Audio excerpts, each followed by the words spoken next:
halkan waxaan ku soo booqtay dad reer Gaarisa oo waraabo cune ilaa 5 qof dhaawac kala duwan gaarsiiyay aan xaaladooda soo fiirnay way iska fiican yihiin ilaa ma weyn 2 qof oo hadda mid theater ku jiro midka kalena uu sugayo marka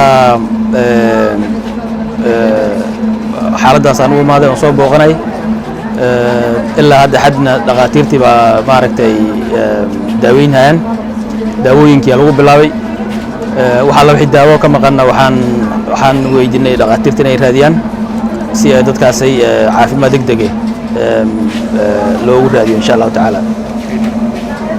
waxa kale oo la hadalnay nimanka KWS oo dhurwaagaas ku shaqo leh ayakana inay raadiyaan oo umada laga qabto marka intaas way waxa hadana halkan u maanay ayakana Ilaahay waxa uga bareynaa inuu Ilaahay caafimaad degdeg siiyo umada kalena waxaan ugu baaqaynaa inay maaragtay haday arkaan dhurwaagaas ama waraabahaas ay ka badbaadaan iskana ilaaliyaan